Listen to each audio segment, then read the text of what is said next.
Hello, everybody. As we come to the conclusion and the close of celebrating an awesome Dr. Martin Luther King weekend, for me, it's never just about another day off. It's never about that extra Monday.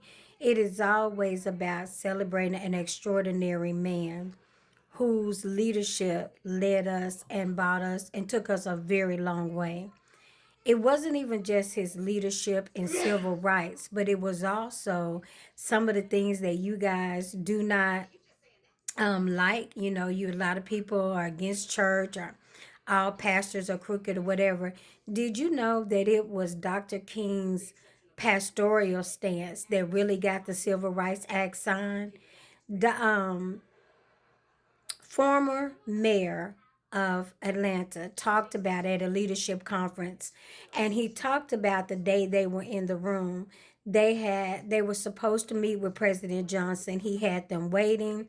It was a lot going on, and they thought that they were waiting because they were black, and they were just sitting in the room waiting. Now, this is literally coming from a man who is in the room.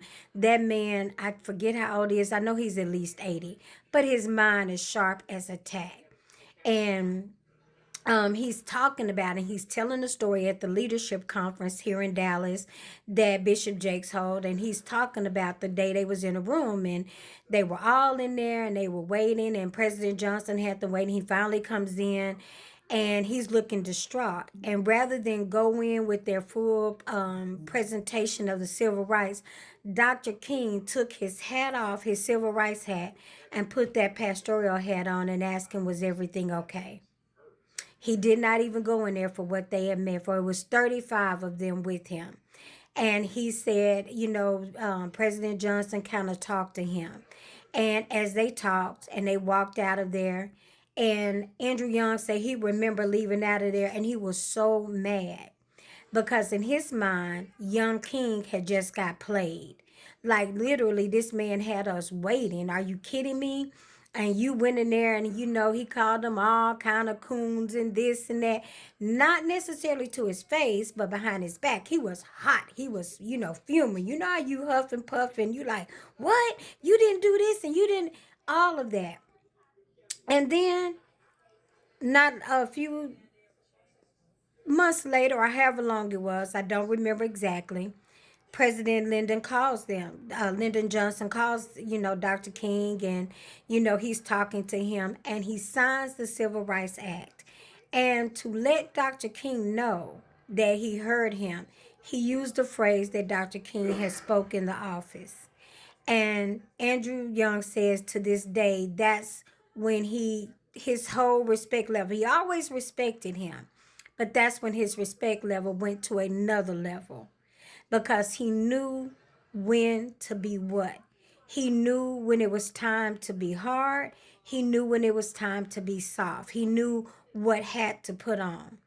Can you imagine the wisdom and the strategy that that man used? As a matter of fact, getting to that meeting was they were getting ready for the next march, and Dr. King told them, y'all, we're going to have to do something different. Hitting the streets is good, but we're going to have to take this to the legislation. We got to go. And now, as you look around, and as I was listening to one of his speeches today, I've been to the mountaintop, delivered on April 3rd in Memphis, Tennessee, 24 hours before he was about to die. And literally, he says prophetically, he said, I don't know what's going to happen.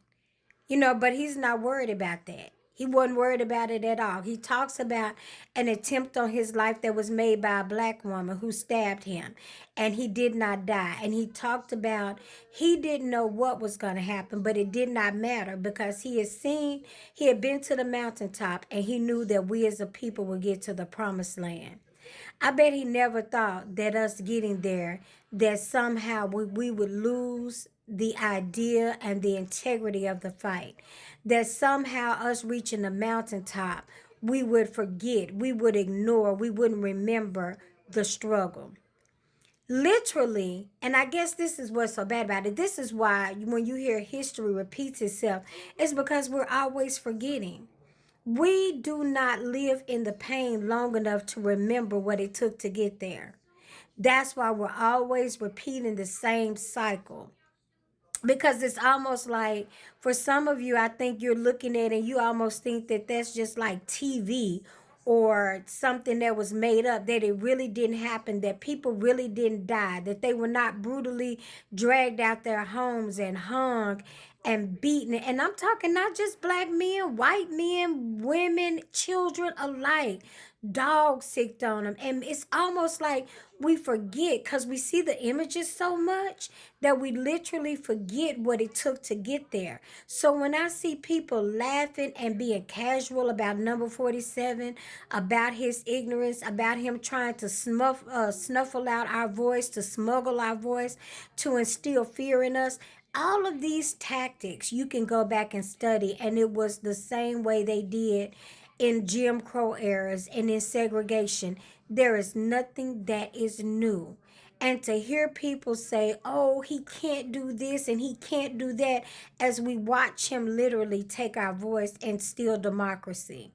This man gets charges thrown. He hires people who will throw charges out and, bring people up on bogus charges just to shut them up. And it'll shut up the people around them. And then they start getting scared. And so you only have a few that will speak out. And it just goes, it is crazy.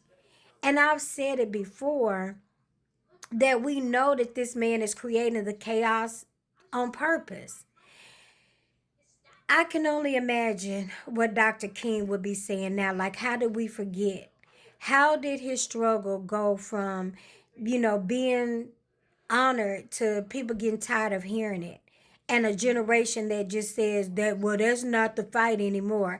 How can you say that when you have Trayvon Martin, when you have Sandra Bland, when you have Breonna Taylor, when you have Botham Jean, all these people who have still died at the hands of the police, without George Floyd, with where we've had to fight for justice. Some of them got justice, some of them never did.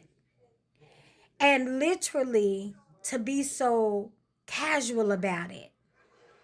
I often talked about it, and I used to always do research papers on Dr. King, because when I looked at his life and I looked at how much he had accomplished at 15, graduating Morehouse College and stuff, he had a pretty cushiony life. He probably could have kept himself under the radar and still been fine and been better than most black Americans. He still would have made an impact, but he didn't have to sacrifice his life or his children. When I look at his children and I think about how they grew up, and not many of them, I think maybe one of them, one of his kids, only one of them actually has children. Because to think about bringing kids and the fear that they live with all the time, or when you look at people like that they really sacrifice, and then you watch just a few generations, we're like maybe 2 generations later, to just be so oblivious to the pain, is disappointing. It is our job to teach, and it is our job to pass on the struggle. It is our job to never forget the struggle. It is our job to appreciate it and to understand. And it's our black job to vote. It's been your girl, Candy with Kim. I never take these kind of days lightly.